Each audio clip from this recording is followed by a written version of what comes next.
All right. Thank you, everybody, for tuning in to this new format that we're doing here at Field Notes. This is our proactive real estate insight podcast. I wanted to switch up instead of just teaching everybody things about the CRM. I really wanted to have maybe, a place to where agents, such as our special guest, René Hauck, out of Illinois, is going to talk to us a little bit about her experience, not only with us and working with us and working with our CRM, but in general, what it is to be a proactive real estate agent and some of her insight. I think it's extremely valuable for people to hear the little things that I think matter to agents and what separates them apart from other agents, right? And so I will give you the floor, René. Would you like to first maybe introduce yourself, maybe tell us where you're from, what area you work, and maybe anything you might want to add? Yeah, Jeremy, thanks a lot for inviting me to this. First of all, I'm actually from Indiana, Okay. not Illinois. Anyways, Oh, uh, Indiana. Sorry about that. Okay, you're right. no worries. I actually live 20 minutes west of Indianapolis, so I deal a lot with I have buyers and sellers really all around Indianapolis, mainly on the west and south side. That's probably where I do have most of my clients. But I am not originally from here. Real short, I'm from Michigan. Okay, Met my husband in Michigan. He was from Iowa, and then his and I had a career in IT. I was there 9 years. that's right. We got married. His job took us to Missouri for a year. Then we moved to Canada for 2.5 years. Winchester, Kentucky after that for almost three. South Carolina for 18 months, and then to Indiana in 2014. So, I've been here 10 years. I started pursuing my real estate license before I even got here. I Mm, did online classes because I just knew I needed something. The kids were elementary age. I needed a professional career that would be adaptable to the home life and taking care of the kids, getting to their sports events and different things like that. yeah, being like Uh, a full mom yeah, I in your just, fault. Yeah. there'd be times I'd get up at 5 in the morning, do work, then get them up, get them off to school, work, and then, cart them to practice, race home, work. And, I was able to mesh the two. And it's a good So, fit. The real estate, I yeah, guess, real estate, you work on your own dime and you know what I yep. mean? You're kind of like your own boss. So, Exactly. I was my own boss. It was up to me to uh establish myself and to get the business. Now, I will say when I first started in 2014, I did team up with an agent who grew up around here. He was not very technical savvy, so we really complemented each other well because he had the that'd be handy. connections. But in early 2019 we went our separate ways. The kids were getting to a point where they could be home by themselves. He was headed more towards retirement.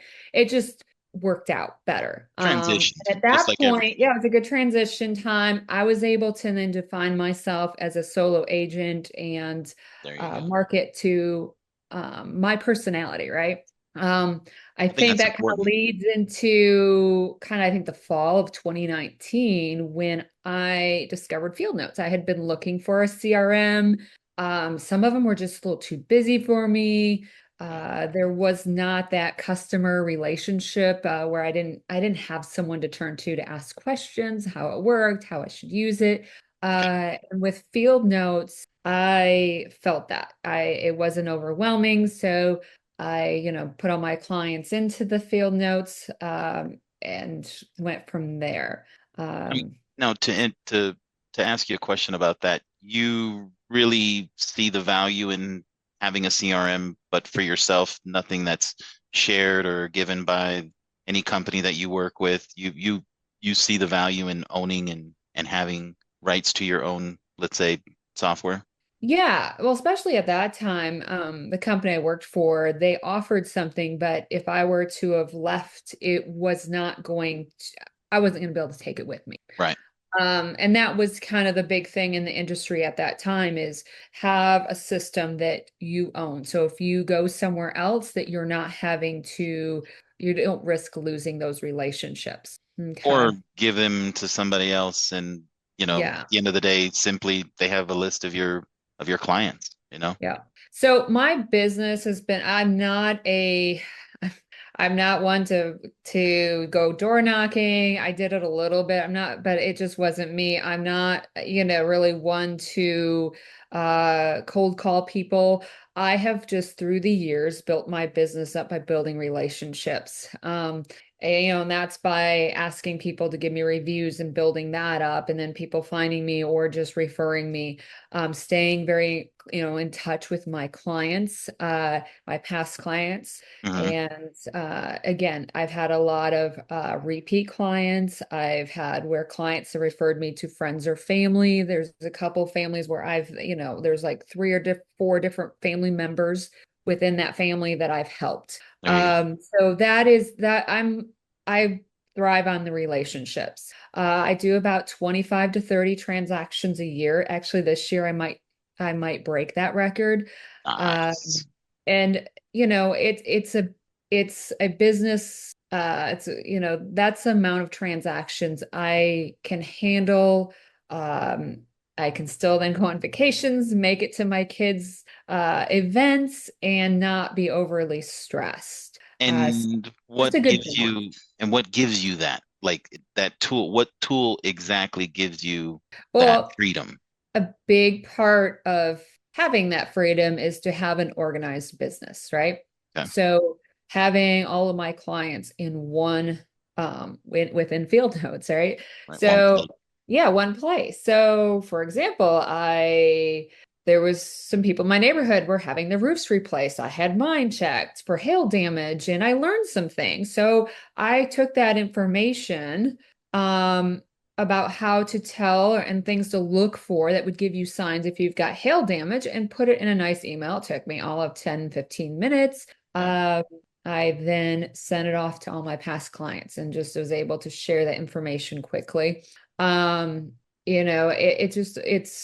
I can, and I can break people down into if I just want to send it to my past clients, if I want to send it to everybody, if I want to send it to clients who are just sitting out there that, I've kind of connected with. I'll call them my silent leads. I've just acquired them through various methods. And I just want to keep tabs, right? Yeah. So, I've done Mother's Day, Father's Day events, sent out things, like discount codes, different things like that. It just gives me that tool to quickly communicate. In the communication, having that streamlined way of doing it with your vast different groups, right? Because you've got past clients, you've got people who are silent, right? You've got, I'm assuming, all of that organized in some shape or form, Oh, and yeah.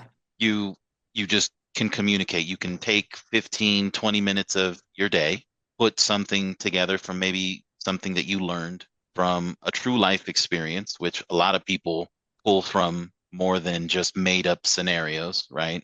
And you put something together, you ship it out to everybody, and everybody loves it. You know what I mean? So like, Well, you mentioned eh, something. yeah. You're new to where you were. I'm assuming you Yeah. had to like build. It's not like you came into this, you know what I mean? You had to like build your business. You know what I'm saying? So by doing that, you're also trying to build rapport with people, get people to respect you. And if all of that can happen, well, then they're most likely going to do business with you, or choose to do business with you, right? And then now you've got a business to which you can hopefully work on and get it to. And I'm glad to hear 30 transactions.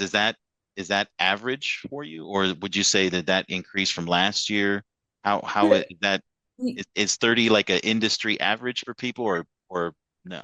Well, I mean, the rumor out there is, the average is 12 transactions a year. So that's what Okay. there's a lot of agents out there. So, I mean, if that's truly the case still, I'm way above that. Like I said, this year I'm right now slated to break the 30. But I've typically fall somewhere between 25 and 30 over the past, especially since I've been a solo agent. And that's really what I'm kind of looking at since 2019.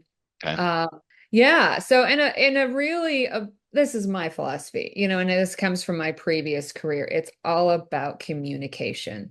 It's about communication. It's about when you have a problem, is step back and look at, okay, what could I do differently? How could I prevent that problem from happening in the future? Um, and then where do I need to put that information? So one of the big features that I really love about Field Notes is email templates. Okay. Email templates allow me to provide very consistent, detailed communication to my buyers and sellers. So I have various email templates that are kind of, will happen once in a while, various seasonal, whatever. But my main ones are for my transactions, for my buyers and sellers. So, again, it's about being proactive versus reactive. I do not want to be getting a panic call, late at night, and in that buyer seller is freaking out because they forgot to do something that maybe either they didn't read in a purchase agreement or something.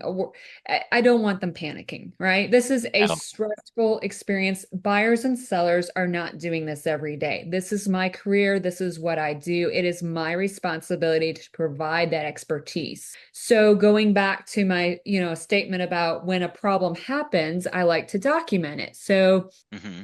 a great example is I had a seller and we were under contract. The buyer was doing their inspection. Well, the seller had a piece of lumber or something leaning against the electrical panel in the garage, and the inspector typically takes that cover off. Well, that board was preventing him from being able to take that cover off, and he wanted the seller to remove it. The inspector wanted the seller to remove it, so the seller had to pay that inspector to come back after he removed that so that he could re-inspect the electrical box and take that cover off. So at that point, it's like, okay, we're not having that happen again. I'm going to put that in my email template that is addressed to my sellers once they get an accepted offer. This is how you prep for an inspection. Make sure everything is removed, around or near that electrical box so that the inspector can get in and physically remove the cover, right? Um, Making sure the attic is accessible, that we don't have cars or boxes in the way of those pull down stairs, or just for that inspector to put a ladder up, right? So, Anything that will make this inspector basically pull out and have to yeah. do another inspection, you've addressed it in some shape or form The goal in is the that email. all of my transactions run smooth. Okay. And through the years, I've gotten to that point. I can honestly say to my, buyers or sellers when they're interviewing me is that my transactions run smooth. Okay. I I'm giving them an organized email. It's very detailed that they can read on their own terms. Okay. I've talked to other agents and they're like, well, I do that, but I just call them up and just tell them all the stuff they need to do. That's what I was going Okay. to ask you. That's what I was going to ask you. Because when you said something in the beginning, you said you don't like the cold call. You don't like to go to door. And I don't think it's because you don't want to, although there is a list, there's an order of, who wants to go cold calling, who wants to go door to door. It's probably the worst, not the worst, but it's the last options that anybody would be speaking of, right? So I don't put it off that you're not that type of gal to roll up her sleeves. If you had to, you would, right? But because your system, the system you've created over time, you don't have to. So Well, and I you're mean, not when I paying for have leads, clients, right? You're not going out there trying to find yeah. stuff. It comes to you, Mhm. which Well, yeah, and I've gotten how to you that want it. point. And like when I have my buyers and sellers, I don't have a problem picking up the phone call and calling them and chatting with them, giving them updates or whatever. But when it comes down to things that they need to do or they need to be knowledgeable of, and there are things that are very common within a transaction that I want them to have that to refer back to. If I just call them, like, I said some agents that I've talked to, they do. They say, oh, yeah, I do that. And I just call them up and tell them that. Well, first of all, am I, you don't know what you're catching that buyer or seller. What are they doing? Are you catching them in a frame of mind where they're really processing everything? And quite honestly, if I'm talking to someone and they give me a list of more than three things I've got to do, like I need to start writing it down. I'm not going to remember all of it potentially, especially if we've got a lot of different emotions going on. Moving can be stressful. I've done it 5 times. It wasn't always pretty. Okay. It tested relationship, but Absolutely. it, it's stressful, Right. and some people are just they're excited, like those first time home buyers are getting their first home, they're really excited, so they get that emotion. Or you have your downsizer, like your elderly person who's maybe going into assisted living, which is a huge change for them. Oh, that's a So huge jump. A I lot of can't emotions involved with that expect one. them to remember all of that. Um, and two, okay, if I don't want to sit there and rewrite the same email over and over. So, like how my emails were, how this all was started for me with email templates is I felt that I was doing that. I'm like, oh my gosh, I just sent a client yesterday the same text, and I would go through and scroll and find that text and cut and paste. I started doing a lot of cut and paste. Then I built it to a Word document, and I had this long Word document in the right, always open in the background. I had to scroll through and find what I wanted. And then, put it over in my, email and cut and paste. Again, all about cut and paste, right? Discovered Fieldnotes and the email or the template. So, which that offered a great approach for organizing them, right? So I could have a seller folder, a buyer folder. Um, it and then when I would go into that individual, I could click, hey, pull up a template, and I could just doctor that template up to be appropriate for that specific client, right? And then ship it off. And what's great about Field Notes is that I can track that. I can see when they opened it. And I'll tell you my buyers. So I have a great, and I can kind of go into more detail of what this buyer email template says in a little bit. But it's, when a buyer gets an accepted offer, they're excited.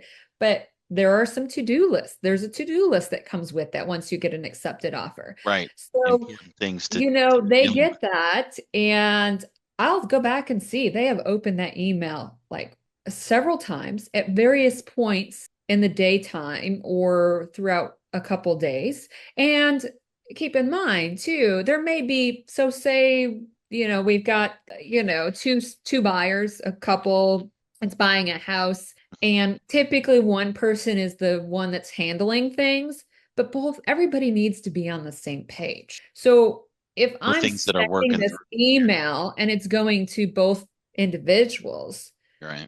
they're able to have that conversation of like, hey, did you call the inspector? When's our inspection? They both are aware of the to-do list versus if I call and just rattle it off to one individual, that one individual is the only one that knows. And what if they forget something, or they mix something up, I'm the expert. It's up to me to provide the tools and the knowledge to them to help make sure that the transaction's successful, right? You know what? Um, I've got a I need question to for the be in audience. control. I need I to got a, be in control. I got a question for the audience. If you're that agent that calls people and gives them a list of 10 things to do, just go ahead and make a comment down below. Tell us, raise your hand. I'm curious to know if people nowadays, agents, would do that. Would literally something so important. This is not the first rodeo. I mean, I forget stuff all the time. And to expect me to ramble 12 things, 10 things, I would assume after 10 years of doing something, yeah, the details just, they come off pretty quick, and you may not forget. There's the chance that it does. And if it does, what kind of headache could that cause for you? Right. Yep. And I think by you delivering this like excellence, right, by always being on top of these details, sending out these emails that are informative, people, what to me, it sounds like they use them as like a resource, right? Yeah. Like they go to this, checking it off, reviewing it, especially if it went to the husband and the wife. Now you've got both parties informed, like you said. So there's no, he said, she said stuff going on, right? And if one person is the one that's driving, okay, she's got her list to go, or he, I'm sorry for assuming, but that person's got their list to go and get done, right? So it's like you lay everything out, you do exactly what you say. This is your career. This is not for them to think about. You know what I mean? That to Yeah. me is I, what got me thinking about, is there really agents out there that are well, and that still doing that? in the beginning, I remember one specific transaction where, we got an accepted offer and they needed to set up the inspection. I felt like every day for like a couple days, I would kept sending a text, "Hey, did you get the inspection set up yet?" They were just taking their time, right, to do that. But I was like, it was on my mind all the time. And I'm like, again, I don't want to wake up in the middle of the night and be like, "Oh my gosh, I forgot to tell them this," you Mm-mm. know, or I need to let that go and hand those tasks off to them so that I can focus on other things that help move my business forward, right? Absolutely. Um, so, giving them that to-do list and first of all, too, it also puts me in control. There's been agents and times where that client is wanting to almost take control, and that's because maybe that agent didn't have control. Okay. Right. I don't run into those situations. Maybe in the beginning I kind of had that. I had some difficult people, but I really don't have the difficult people because I manage them through this process. When you give them that to-do list, I've taken the questions, I've taken, when someone sits and stews over something, like they don't know, they take it and they just can make you can make it this, More it can be than this what it is. little thing that we've made into this big obstacle, right? And it Yeah. doesn't need to be that way.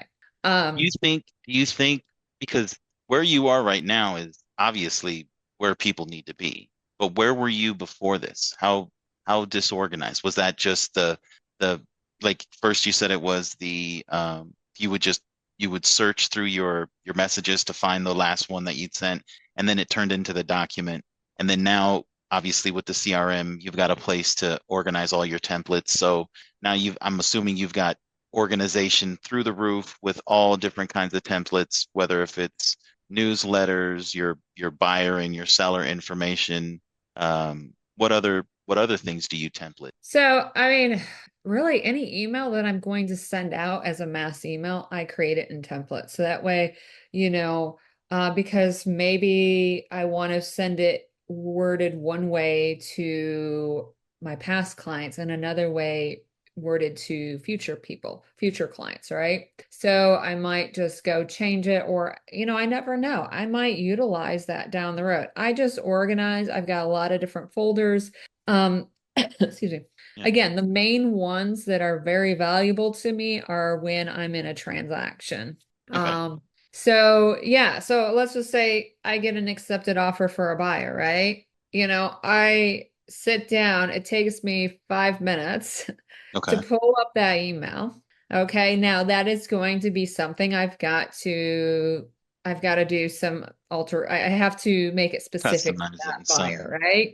Because I've got, your offer was accepted on such and such date, your inspection, you've got 10 days, or there's certain things that are specific to that particular buyer. So I have those things in bold for two reasons. One, for me to see so that I don't skip over as I read through that and miss that specific thing.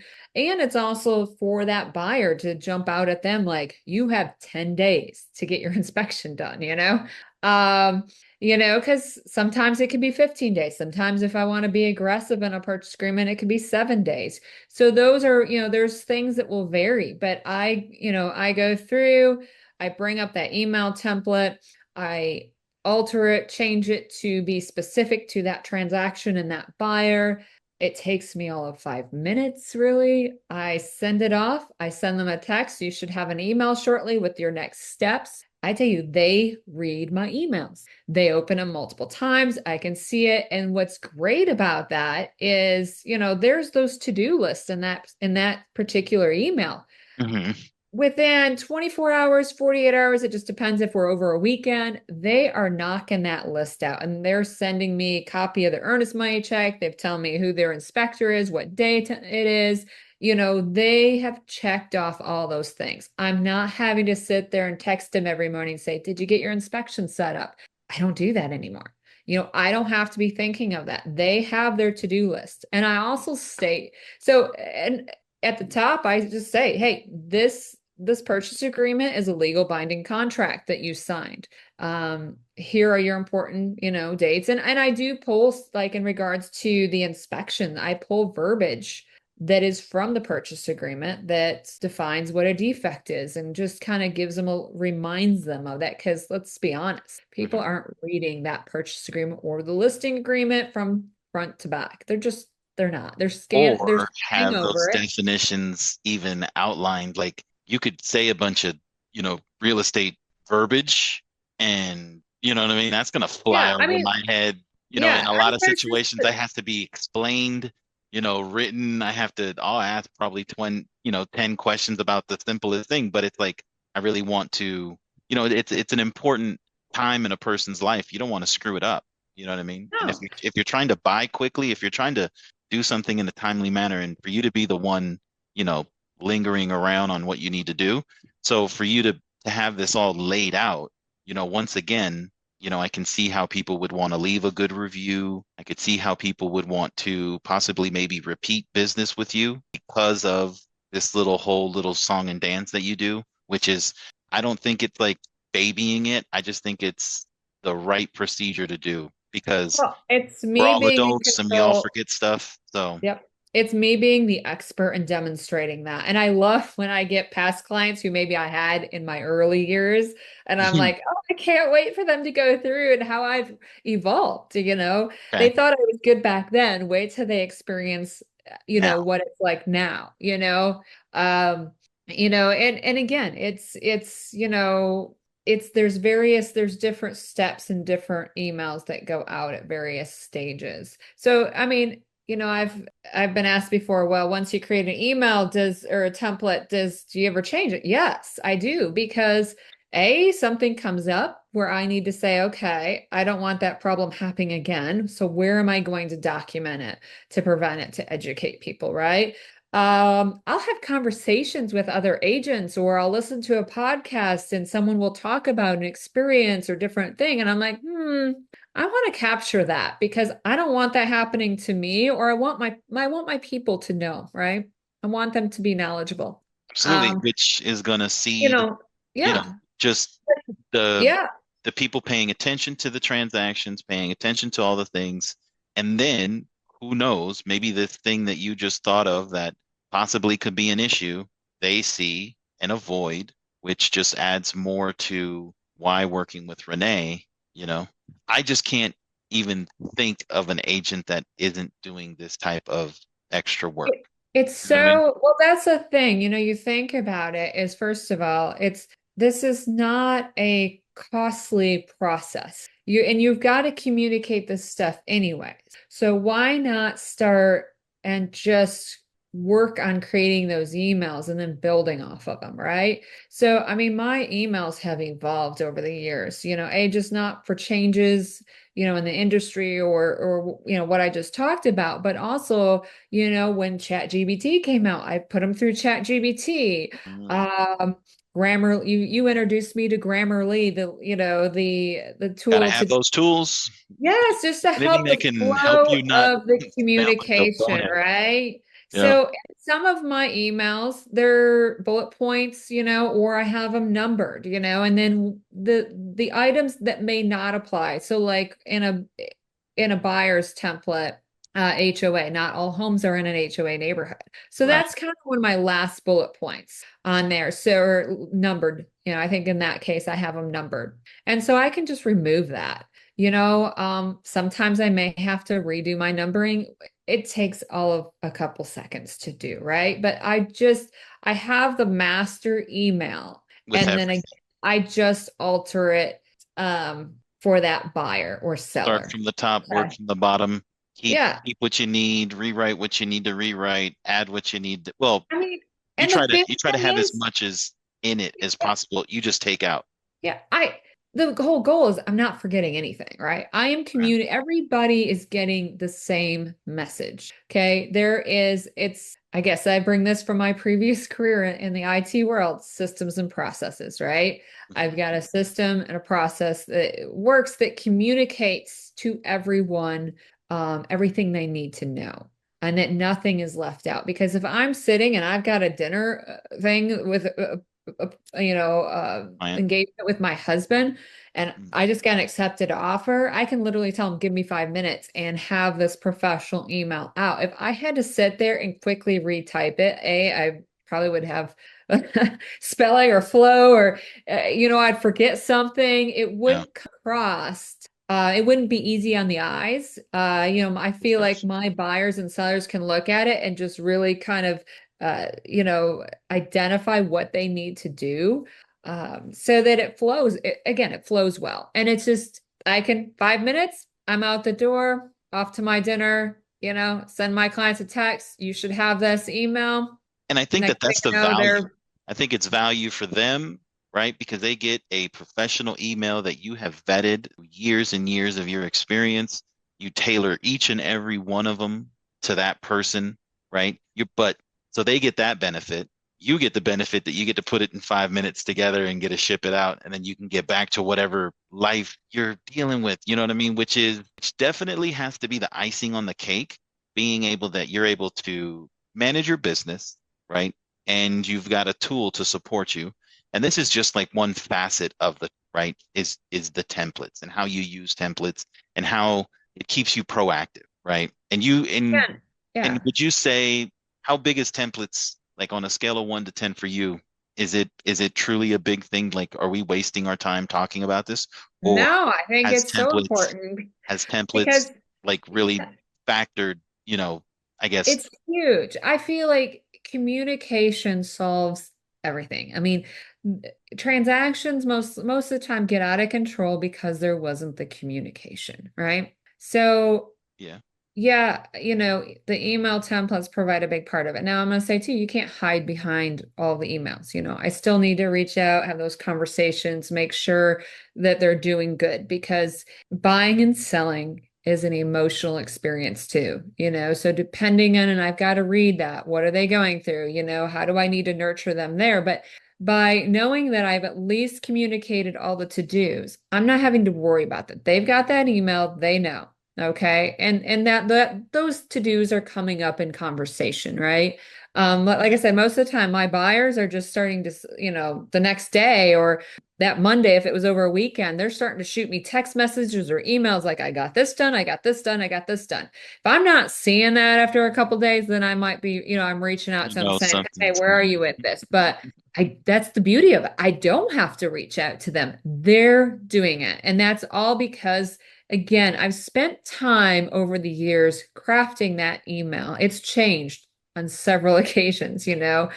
Um, and to be very, so it lays it all out for them. and Um, changes throughout the year. You find yourself making what? Many changes? Um, it's like when ChatGPT came out, I put them, I had some Ran them all downtime, through the ringer. after in January, and I took all my emails, especially the core ones, buyers and sellers, and I put them all through that and just would think, okay, how do I like that? Um, now sometimes where, something maybe has changed in our industry or evolved in our industry, and I'm like, yeah, I should add this. And I go back and I'll go to my master and add it. But they don't, I mean, it's subtle changes now. Mhm. Um, you know, I'll tell you with the real estate changes here in 2024, buyer agency.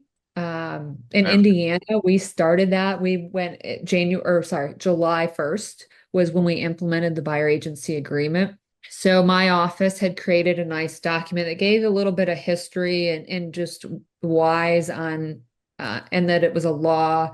So I took that and certain bullet points from that and put it in an email template. And then I had my own document that talked about the services that I provide that I created in Canva and what that buyer is going to, the experience they're going to have in working with me and what I'm going to do and defining my value to them and also my expectations from them. And so I Right. have that as an attachment. So that's another really nice thing with the email templates is that I can do attachments too. So just recently I had a buyer that I have worked with on and off over the past couple of years. Well, she just reached out to me for the first time here in 2024. So I, said, hey, before I can show you a house, I'm going to need you to sign this buyer agency agreement. She's like, what? And I was actually getting ready to go to a meeting. So we're kind of doing this through text message.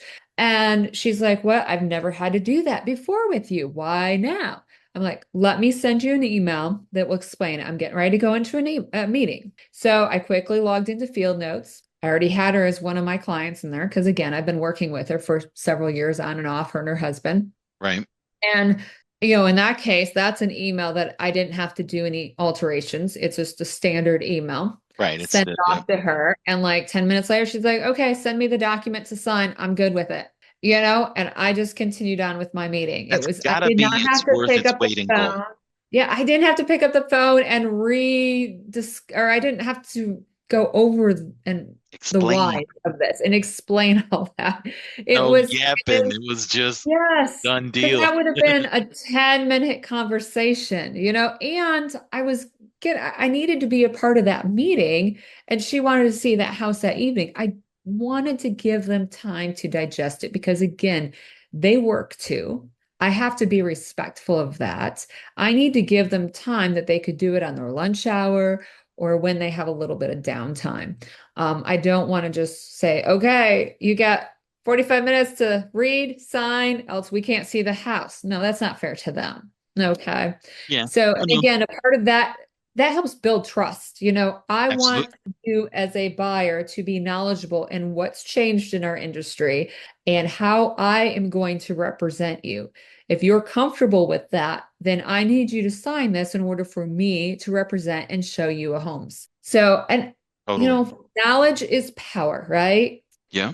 Yep. So, I think also respecting people's time, showing that you care is something people don't do. They'll just say stuff that sounds like you care, but there is no real exchange. But when somebody says, "Wow, you really took some extra steps to make this happen," if they can see that within your email, if they can see that within your follow-up, if they can see like how you address this situation, hey, it's not that I don't want to talk to you, but I built this email. This should explain everything. Based off of your past experience, she gets this email. It's clear you get that response. You know what I mean? And it's like so and there's this it's thing in sales called setting up a system for like low-hanging fruit. And what you did is your templates help you address all this low-hanging fruit by you just shipping out an email and getting the job done. I guess if you have to make a phone call and if you have to speak to somebody, you're going to do it, right? well, of But course, if it can yeah. be done with the email, then let's just get it done with the email, move forward. So it's saving you time. How many transactions can you say you just do by email? Yes, there's the typical phone calls that you need to make. We all understand that. But I'm assuming by Well, you using your templates the way that you use them, you take maybe 40, 30% of the workload that you have to do to explaining this stuff just yeah. off your shoulders, I would Again, I'm assume. a solo agent. I need to have time. If it's a repetitive task, if it's something I'm constantly saying, that's when it needs to go in an email. Yes, I can have further, depending on that person and their personality. Um, I may need to have follow-up conversation, but that gives me time to focus on that. Like, okay, who is this person? What kind of attention do they need? Okay, for another good example is I deal a lot with some you know, those that are downsizing, elderly, I'll say elderly seniors, right? That are Right. maybe going into assisted living, so they're selling. They may not have email. So sometimes I'm printing them off and taking them physically over to them because I'm having them sign documents anyway. So I take my emails over to them because this is the thing. People sometimes need to reread that. It's a lot of information to digest. It's not something they're doing every day. Um, so they may need to read it a couple times. And Mhm. if I'm just delivering that information by phone call only, they're not remembering it and how necessarily I explained it, right? They may get things twisted, which then causes us to snowball into confusion. And Which at that age, nobody needs to be confused and about nothing. then when we get confusion, we get stress, we get emotions. And when someone's spiraling down there, it's a lot harder to bring them back, Oh right? yeah. And bring them into calmness. Yep. Because again, buying and selling is a stressful experience and can be. So for some people, it's very exciting. I should say it's an emotional experience, but Yeah. for some, it can be It's a big really purchase. stressful, and especially for those who are selling and buying because they don't want to be homeless, right? So they're doing both. So I have emails actually specific to that situation too. Um, again, if and I'm from time to time, I'm still creating them. So I just recently had a buyer who they had their inspection and like how I talked about the electrical box. Mhm. I have a nice email that tells my sellers to make sure things are clear of it. In this Right. case, this electrical box in the garage, it had shelving that there was brackets, so the brackets cleared it, but the shelving came in to either side of that just enough that the electrical door could open, right? So again, that inspector couldn't take the cover off because there was stuff on the shelves, so he couldn't take the shelves off. So my buyer really didn't get a thorough inspection that he paid for. And I'm like, okay, I tell my sellers this. I need to just remind the listing agent, say, hey, my buyer has their inspection scheduled, the next Right. day. Can you please make sure the seller has cleared everything away from the electrical panel so the cover can be taken off, made sure that the attic space is accessible. Sometimes in Indiana, we've got crawl spaces, and Mhm. sometimes those crawl space latches stick and are hard to pull off, and an inspector is not going to yank something. So if it's difficult to get the crawl space door off, can you please have your seller remove it or just loosen it, Right. right? Right. Right. Because my buyer WD-40. paid for that inspection. They're entitled to that full inspection. So Right. let's just be clear. I'd rather over communicate. And again, I'm doing it in a polite way. Okay. So Just no one can get upset with you at all. yeah, I'm just saying, hey, can you just ensure that this is done? Again, Have you ever had to go to your CRM and be like and prove that you've sent emails out to people like because of maybe somebody else is dropping the ball, not you. I mean, looks like you're covering all your boxes with your emails, but have you ever had to like show people proof of, like I have been emailing them and this is what I have been saying to them. Like, vouch that you are looking for the best interest for these people and you're doing, you know what I mean? Because I couldn't get upset with you if you're emailing people and you're instructing people to do things correctly. And, it's not your fault that other people are lacking on detail and, you know what I mean, not paying attention and just having the courtesy to say to the lit, to the seller, hey, by the way, could you help me with these things? That way, the buyer gets a full inspection and things go smoothly. I mean, right? no, I have not to answer your question because again, I'm wording things in a polite way and just an educational way, at least, when it comes to my buyers and sellers that they just do it, right? So it gets And done. it It gets never goes done. negative. And again, it's about I feel like over communicating, it's about being the squeaky wheel. My job is to be the squeaky wheel that keeps it going, right? Like Yeah. because if Yeah. we don't communicate, then something Oh yeah. falls through the cracks. So I need to kind of be following up, and it's about doing it in a polite way. I'm not out to insult Oh no, another no. agent, their expertise, or anything like that. Just like, hey, I know things get busy. Just can you just just double check it. Make sure all utilities are on because there's been times where, when you have a vacant house, that sometimes utilities get shut off. Okay. I had one time, and this was my seller, and I have email templates if the house is vacant, right? So make sure utilities are kept on. But in this case, when we listed the house, my seller, a young gentleman, he was still living there. Well, we got an offer, and right before inspection, he moved back home. I think to the Chicago area. So he was several hours away. Well, his dad taught him that when you leave the house, you shut the water off. a lot of people do that, right? They shut Yeah. the water. And so I get a call from the inspector, like, hey, we can't test any of the plumbing because the water's shut off. And it literally was a lever. But of course, the inspector's not going to do that because he's not going to risk. So Yeah. I had to drop what I was doing, drive 20 minutes to get Make it. to the house, flip the lever, and then make sure it was all working, which it was, and then drove back home. I was annoyed because I was in the midst of trying to it was a Friday, finish something up, Uh-oh. and I'm like, by the time I got home, I'm like, this is my fault.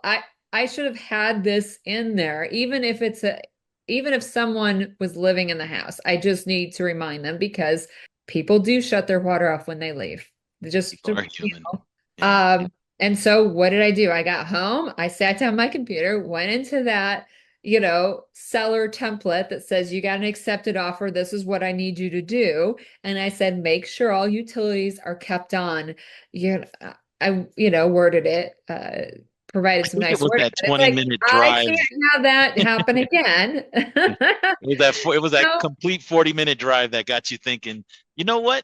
I know exactly what I'm gonna do when I get home is yeah, edit this email.